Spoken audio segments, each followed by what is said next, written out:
Hello hello S I Rajan. നിന്റെ മടി വെച്ച് പേരിട്ടിരിക്കണോ? S I സാറൊന്നും വിളിയടാ. മര്യാദക്ക് സംസാരിക്കണം മിസ്റ്റർ രാജൻ. ഞാൻ ഇവിടുത്തെ പാർട്ടിയുടെ യൂത്ത് വിംഗ് പ്രസിഡന്റാ. യൂത്ത് വിങ്ങിന്റെ പ്രസിഡന്റാ? അയ്യോ സാറത് എന്തിനെന്നറിയോ, ഞാൻ ഈ ഉറക്ക ചടവിന് ഓരോന്ന് പറഞ്ഞു പോയതാണ് കേട്ടാ. മനസ്സിലൊന്നും വെച്ചേക്കല്ലേ സാറേ. ഓക്കെ, തന്റെ അഹങ്കാരം അത്ര നല്ലതല്ല. അത് എനിക്ക് തന്നെ പലപ്പോഴും തോന്നിയിട്ടുള്ള കാര്യമാണ്. എന്തിനു ചെയ്യാനാ സാറേ, പോലീസായി പോയില്ലേ. സാറ് ഏത് പാർട്ടിയുടെ പ്രസിഡന്റാണ്? പാർട്ടി പ്രതിപക്ഷമാണ്. CSPയുടെ youth wing president Satheesan Poonkavanam. നീ ഇത്ര നേരം പ്രതിപക്ഷത്തിന്റെ മുകളിൽ ഇരുന്നിട്ടാണ് എനിക്കിട്ട് ഉണ്ടാക്കിക്കൊണ്ടിരുന്നത്. ഞങ്ങൾക്ക് ഒറ്റ പക്ഷേ ഉള്ളൂ, അതാണ് ഭരണപക്ഷം. കേട്ടോടാ പൂങ്കാ മോനെ സതീശ. അതെ, തന്റെ അഹങ്കാരത്തിന് നാളെ തന്നെ ഒരു 8ന്റെ പണി അങ്ങോട്ട് തരുന്നുണ്ട്. നിന്റെ കൊരവള്ളി വലിച്ച് ഞാൻ ഊഞ്ഞാല് കെട്ടും. നീ എനിക്കിട്ട് എന്തോന്നുണ്ടാക്കൂടാ? എന്തുണ്ടാക്കുമെന്നാ? നാളെ ഇവിടെ ഹർത്താൽ, അതും തന്റെ പേരില്. അതിന്റെ അന്ത്യം തനിക്കൊരു സസ്പെൻഷൻ. എന്തേ, മതിയോ? എന്തിന്? എന്തിനെന്നോ, ഞങ്ങളുടെ ദേശീയ നേതാവ് കേരളത്തിൽ വന്നിട്ട് സാധിച്ചോ? അഹങ്കാരിയാ താങ്കൾക്ക് സാധിച്ചോ? അയ്യോ അത് എന്തിനെന്നറിയോ അണ്ണ, ഒരു തിരക്കുകളിൽ പെട്ടുപോയതാണ്. വെച്ചേക്കല്ലേ. അത് ഏത് നേതാവ്? സിദ്ധു, നവജോത് സിംഗ് സിദ്ധു. എപ്പോ, എവിടെ? ഇവിടെ ദേവസഹായ ലോഡ്ജില്. ദേവസഹായ ലോഡ്ജില് സിദ്ധു? അത് എന്തിന് പേര്? അത് മന്ത്രി.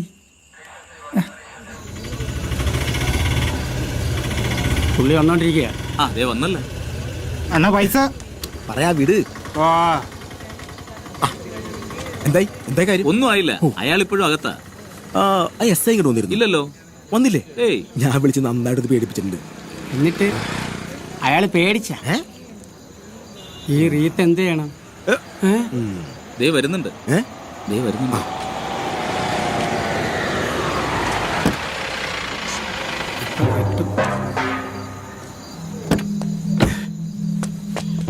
സാറേ, ഞാൻ സതീശൻ പൂങ്കാവനം, പാർട്ടിയുടെ യൂത്ത് വിംഗ് പ്രസിഡന്റ്. ഓ, നേരത്തെ ഫോൺ വിളിച്ച സാറില്ലേ? അതെ.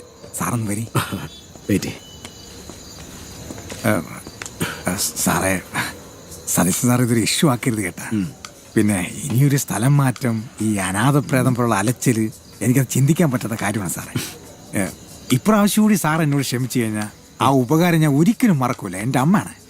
ഇപ്പൊ ഇങ്ങനെയൊക്കെ പറയും, കാര്യം കണ്ടു കഴിഞ്ഞാൽ തുണി നോക്കി കാണിക്കുന്ന തന്നെ നിങ്ങള് പോലീസുകാർ. അയ്യോ, ഈ രാജന സാറിന് പൂർണ്ണമായിട്ട് വിശ്വസിക്കാം. ഞാൻ ഒരിക്കലും നന്ദിയോട് കാണിക്കൂല. എന്റെ മക്കളാണ് സത്യം. ഓ, താങ്ക്സ്. പിന്നെ ഇത് ഈ പത്രക്കാരൻ ഏടാകൂടൊന്നും അറിയിച്ചിട്ടില്ലല്ലോ? ഇല്ലില്ല. ഓ, അതിന് വലിയ ഉപകാരം ഉണ്ട് സാറ്. ഈ ഉപകാരം ഞാൻ ഒരിക്കലും മരിച്ചാലും മറക്കൂല. എങ്കിൽ നമുക്ക് രണ്ടുപേർക്കും കൊള്ളാം. എന്നാ പിന്നെ അങ്ങോട്ട് പോവില്ലല്ലേ? ഇനി എത്ര സമയം വെയിറ്റ് ചെയ്യണേ? എന്റെ മാട്ടിനെ നിനക്ക് വെയിറ്റ് ചെയ്യാൻ പറ്റില്ലെങ്കിൽ നീ പൊയ്ക്കോ. നീ അവിടുന്ന് പോകുന്ന ചെലവ് ഞാൻ അങ്ങോട്ട് തന്നോളാം. അല്ല പിന്നെ എന്റെ വർഗീസേ, അയാളെ കാണാൻ ആവേശത്തിന് വന്നതല്ലേ, നീ ഒന്ന് ക്ഷമി.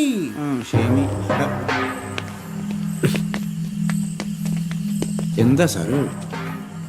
ആര് ഈ ലോഡ്ജിന്റെ ഓണർ? ഞാനാണ് സാർ. ഞാൻ നിരീക്ഷിച്ചു.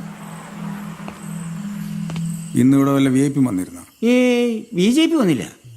ഉച്ചയ്ക്ക് 2-3 കോൺഗ്രസ്സുകാർ വന്നിരുന്നു പിരിവിനായിട്ട്. എന്നിട്ട് കൊടുത്ത? അത് പിന്നെ മിസ്റ്റർ രാജൻ, എന്താ മിസ്റ്റർ രാജൻ നോക്കുന്നത്?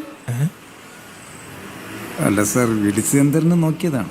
മിസ്റ്റർ രാജൻ, നമ്മൾ വന്ന കാര്യം മാത്രം സംസാരിക്കുക, അല്ലാതെ സാധാരണക്കാരെ ബുദ്ധിമുട്ടുന്ന രീതിയിലുള്ള നിങ്ങളുടെ സ്ഥിരം പോലീസ് ഭാഷ നിർത്തണം മിസ്റ്റർ രാജൻ.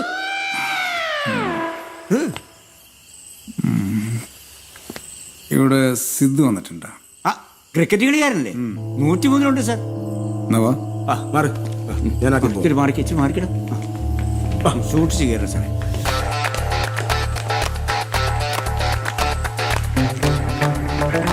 സാറേ, ഇതാണ് മുറി. ഇതിനകത്തുണ്ട്. എന്തിനു പടയണത്? അവിടെ നില്ലേ, ഞാൻ നോക്കട്ടെ. ഇവിടെ നിൽക്കണ എല്ലാവരും പറഞ്ഞു കേട്ടില്ല സാർ.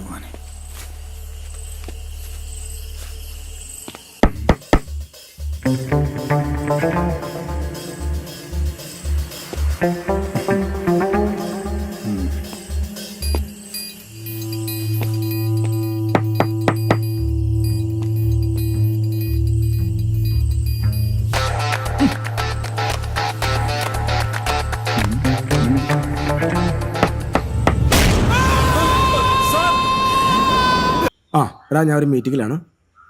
പിന്നെ വിളിക്കേ. പൊന്നാടണിച്ചോണ്ടിരിക്കുകയാണ്. ഓക്കെ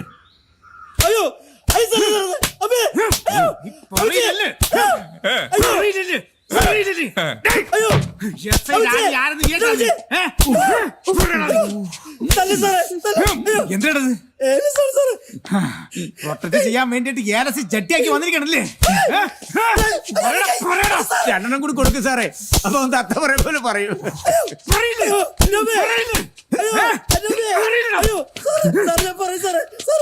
ആ പറ.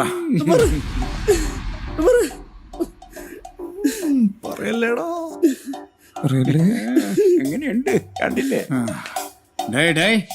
മറ്റേ മോനെ, എസ് ഐ രാജനെ നിനക്ക് ശരിക്കും അറിയില്ല. ഇതിന്റെ പുറകിൽ ആര് എന്തിനും നീ ഇപ്പൊ പറഞ്ഞോ? ഇല്ലെങ്കിൽ അടുപ്പി കയറ്റി പോങ്കാടി ഇടിക്കും ഞാൻ. അടുത്ത മുറ വേറെയാണ്. ഇനി ഉരുട്ടി സാറേ.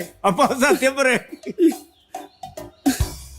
സാറേ എല്ലാത്തിനും പിന്നിൽ പറയും സലാപ്പിലാണ് സാറേ. കർത്താവേ, ആ? ഇത് പുതിയൊരു ടിസ്റ്റ് ആണല്ലോ. അപ്പൊ കള്ളൻ കപ്പലിൽ തന്നെ അല്ലേ? കപ്പല്ല സാറേ. ഇവൻ നുണ പറയുക.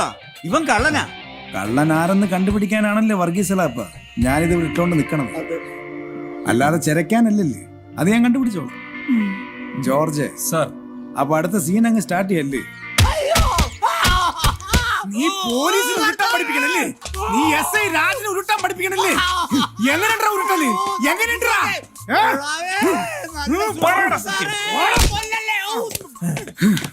കളി എന്നോടാ. ഓരോന്ന് എണ്ണി എണ്ണിപ്പറ. വേറെ ആരൊക്കെയാണ് ഇതിന്റെ പുറകിലെന്ന്? നിന്റെ പെൺവാണിപ്പ റാക്കറ്റിന്റെ പുറകിൽ ആരാണ്?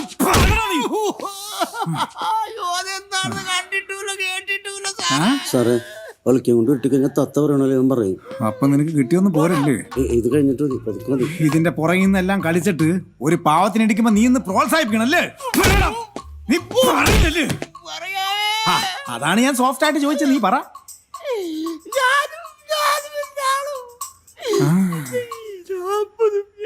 ചോദിക്കുമ്പോ പൂമരം പാട്ടുപാടി നീ പുളുത്താൻ നിൽക്കണ. ഈ താടിക്ക് കുടിക്കിട്ടവനും ഉണ്ടായിരുന്നു 40 പേരില്. ഇയാളാണ് ശരിക്കും മുതലാളി. കളസോട്ട കള്ള കളവാ. അപ്പൊ താനാണ് ഇതിന്റെ തലവനല്ലേ? കൂടെയുള്ള മറ്റൊരെന്തി? ബസ്സിലുണ്ട് സാർ. അത്യാവശ്യമായിട്ടൊന്ന് കൊടൈക്കനാൽ വരെ പോകാൻ ഇറങ്ങിയതാ. ഓ, പുതിയ മെത്തേഡാണ്. ടൂർ പ്ലാൻ ചെയ്ത് പെൺപാണി. George sir. പെട്ടെന്ന് വരി. എന്താ സാർ? ഇവൻ നമ്മുടെ കൊടയണ കനാലൊന്ന് കാണിച്ചു കൊടുക്കി. നല്ല പ്ലേസ് ആണ് കേട്ടാ. നമുക്കും പോയാലോ? എവിടാ? കൊടൈക്കനാല്. ഊട്ടി ഉണ്ടല്ല. പോണോ? അങ്ങോട്ട് ഡേടേ, ഇവിടെ വാ. നടക്കടാ. വാ. മാറില്ല.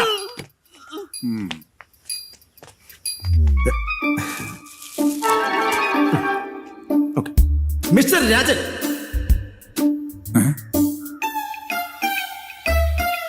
സതീശൻ പൂങ്കാവൻ അല്ലേ? നമുക്കൊരു ചർച്ച ഇവിടെ ആയല്ലോ. അയ്യോ സാറേ, എനിക്കതിനുള്ള ആവതില്ല സാറേ. നീ എന്നെ അവിടെ വെച്ച് എത്ര തവണ പ്യാരെടുത്ത് വിളിച്ച്? ഒരു പ്രാവശ്യമായിട്ട് വിളിച്ചു. ഇല്ല സാറേ, 2 പ്രാവശ്യം ഞാൻ കേട്ടതാ. ഇല്ല സാറേ, 2 അല്ല 3 പ്രാവശ്യം. കൊറേ വിളിച്ചല്ലേ? അപ്പൊ പിന്നെ ശരിയാക്കി സാറേ. ചിരിക്കണ. അയ്യോ ചിരിച്ചല്ല, കരനാണ് സാറേ. നിനക്കൊക്കെ എണ്ണൊക്കെ കൃത്യമായിട്ട് അറിയാലടാ ദുഷ്ടന്മാരെ. നമുക്ക് ഡോക്ടർ അമ്പിളി മുങ്ങിയ പോലെ മുങ്ങിയ മതിയായിരുന്നു. ഇതിപ്പോ എന്തായാലും 14 സാത്തടക്കും. ഞാൻ ഒരു കളി കളിച്ചു നോക്കാം. ചെല്ലേ, അവന്റെ പേരാ പ്രമുഖരുടെ പട്ടികയിൽ എഴുതിയത്. ഇങ്ങോട്ട് വാടാ. ഇങ്ങോട്ട് മാറി നിലടാ. സാറേ, ഇവൻ കുറ്റമെല്ലാം സമ്മതിച്ചു സാർ. എങ്ങനെ? എന്റെ ബുദ്ധിപരമായ ചില ചോദ്യം ചെയ്യലിലൂടെ ഇവയെല്ലാം സമ്മതിച്ചു സാർ. ഇവനിപ്പോ എന്തിനു പറയണത്? സാറേ, ഇവന്റെ ആസ്ഥാനം ബാംഗ്ലൂരാണ്. ഇവൻ അവിടെ അറിയപ്പെടുന്നത് ഉസ്താദ് മാർട്ടിൻ എന്നാണ്. ഇവന്റെ അപ്പനപ്പൂപ്പന്മാര് ചേർന്ന് തുടങ്ങിയ ബിസിനസ്സാണ്. ഇപ്പൊ ഇവനാ നോക്കി നടത്തുന്നത്. തന്നടേ? അല്ലേടാ. ഇത് രണ്ടായിട്ട് എഴുതിയത്. ബാക്കിയെല്ലാം പ്രതിപട്ടി ചേർത്താ മതി. ശരി സാർ, വാടാ. ഇനി നിനക്കെന്തിര്? സാറേ, ഇത് കേസാകരുത് സാറേ. വലിയ പുണ്യപ്രവൃത്തിയാണല്ലേ ചെയ്തത്. നിനക്ക് താലപ്പൊടി എടുത്ത് ഞാൻ ആദരിക്കാം. അതല്ല സാറേ. പിന്നെ എന്തിരടേ? സാറ് വിചാരിക്കുന്ന പോലത്തെ ഒരു കേസല്ല സാറേ ഇത്. ആ പിന്നെ? ഇവര് കാമുകന്മാരാ സാർ. ഇവര് കാമുകന്മാരാ? ഇവർക്ക് എന്തിനാ കൂതറ ലോഡ്ജിലെ പരിപാടി? അത് പിന്നെ സാറേ, ഇവൻ എന്റെ നാട്ടുകാരനാ സാറേ. ഇവര് തമ്മിൽ സ്നേഹത്തിലായിരുന്നു. പെട്ടെന്നായിരുന്നു ഇവന്റെ കല്യാണം നിശ്ചയിച്ച്. വേറൊരു വഴിയില്ലാതെ കല്യാണത്തിന്റെ തലേദിവസം ഇവൻ ഒളിച്ചോടി വന്നാ. താമസിക്കാൻ വേറൊരു സ്ഥലം കിട്ടാത്തോണ്ടാ സാറേ. അതുകൊണ്ടാ ഒരു ദിവസത്തേന് ഇവിടെ താമസിപ്പിക്കാന്ന് കരുതിയത്. നാളെ തന്നെ വിവാഹം രജിസ്റ്റർ ചെയ്യും. സാറേ പ്ലീസ് സാറേ കല്യാണം സാറേ, സഹായിക്കണം. കല്യാണം. എന്നിട്ട് മാറി ഇവൻ ഇത്ര നേരം പറഞ്ഞൊക്കെ നേരി തന്നെ നീ എന്തിനാ ചൂച്ചണത്? സാറേ പേടിച്ചിട്ടാ സാറേ ഗ്യാസിന്റെ നിന്റെ ഗ്യാസ് ഞാൻ മൊത്തമായിട്ട് അയച്ചു വിടുന്നുണ്ട് കേട്ടാ. നീ വെയിറ്റ് ചെയ്യ്. പറയടാ. ശരി സാർ. ആണോടി? അതെ സാറേ. പക്ഷെ നിന്റെയൊക്കെ മുഖത്ത് കള്ളലക്ഷണം ശരിക്കായിരുന്നു കളിക്കുന്നുണ്ടല്ലോ. അത് സാറ് പോലീസ് ആയിട്ട് തോന്നണേ സാറേ. കള്ളല്ല സാറേ, സത്യ. ഒരു കാര്യം ചെയ്യ്, നിന്റെ വീട്ടിലെ നമ്പർ പറയും. അയ്യോ എന്തിനാ സാറേ? നിന്റെ തന്തയുടെ നമ്പർ പറയടാ. 9349146314. പിന്നെ നിന്റെ അച്ഛൻ നമ്പർ പറയും. സാറേ എനിക്ക് അപ്പനും അമ്മയൊന്നും ഇല്ല. പിന്നെ നീ എങ്ങനെ ഉണ്ടായി? അതല്ല സാറേ, ഞങ്ങൾക്ക് ആകെയുള്ളതൊരു അമ്മാവനാ, കോമളമ്മാവൻ. അമ്മാവനാ ഞങ്ങളെ കാര്യമൊക്കെ നോക്കി നടത്തുന്നത്. ആ കോമളെങ്കിൽ കോമളൻ നമ്പർ പറയും. 9344684361. 4361. ഇതിനകത്ത് കയറി കയറാ നീ. ഇനി എന്തിനു ചെയ്യണമെന്ന് ഞാൻ തീരുമാനിച്ചോളാം.